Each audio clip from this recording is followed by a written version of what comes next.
ये एक डरावनी कहानी है जो एक महिला के अजीब और खौफनाक अनुभव पर आधारित है।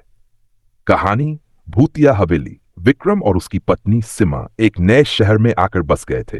शहर से दूर एक पुरानी हवेली थी जिसे लोग भूतिया मानते थे। विक्रम और सिमा ने फैसला किया कि वे उस हवेली का दौरा करेंगे क्योंकि दोनों को डरावनी कहानियों में रुचि थी। एक रात वे हवेली पहुंचे। हवेली सुनसान और अंधेरी थी, जैसे वहां कभी कोई नहीं रहता हो।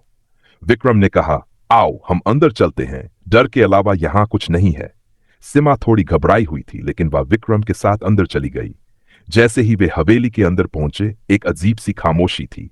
अचानक किसी ने उनके पीछे आकर आवाज दी, जाओ, यहां से भागो। सिमा ने डर से विक्रम का हाथ पकड़ा। तुम्हें नहीं लगता कि हमें लौट जाना चाहिए? सिमा ने कहा। विक्रम हंसते हुए बोला, यह सब केवल अफवाहें हैं, कुछ नहीं होगा। वह दोनों एक कमरे में दाखिल हुए।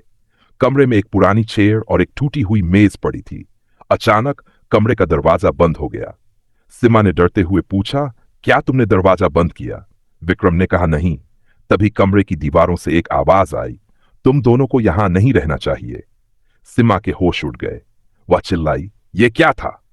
विक्रम ने कमरे में चारों ओर देखा, लेकिन कोई नहीं था। लेकिन तभी सामने दीवार पर एक भूतिया चेहरे का प्रतिबिंब उभर आया।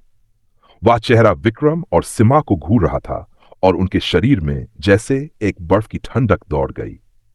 सिमा कांपते हुए विक्रम से बोली, हमें यहां से तुरंत जाना चाहिए। विक्रम ने डर को अपने चेहरे पर छुपाने की कोशिश की, लेकिन उसे भी महसूस हो रहा था कि कुछ गलत था। जैसे ही वे कमरे से बाहर निकलने की कोशिश करने लगे, दरवाजा अपने आप बंद हो गया। अचानक कमरे की रोशनी बुझ गई और अंधेरा छा गया। सिमा की आंखों के सामने वही चेहरा था जो अब और भी डरावना हो चुका था।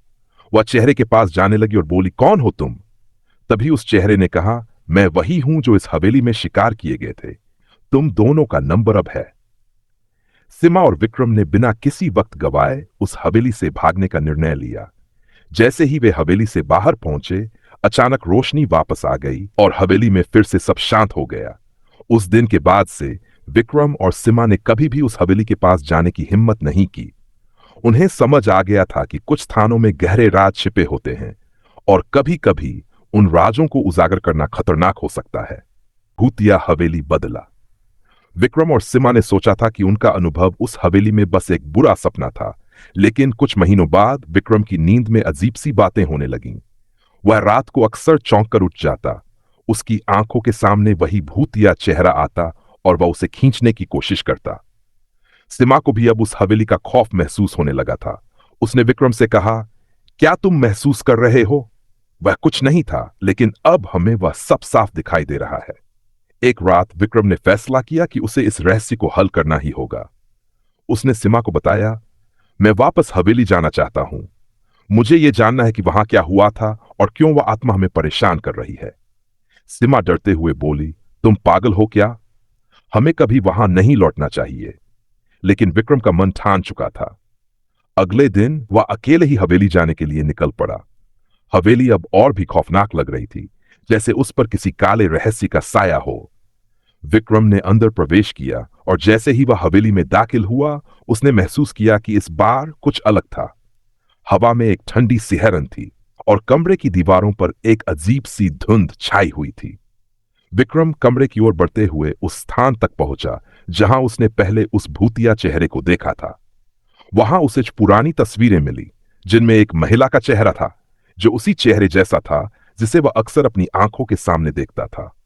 उसकी आंखों में भय और दर्द का गहरा आक्रोश था। विक्रम ने तस्वीरों को ध्यान से देखा और उसके दिल में एक आशंका उभरी, क्या यह वही महिला थी जिसने हवेली में दर्दनाक मौत मारी थी?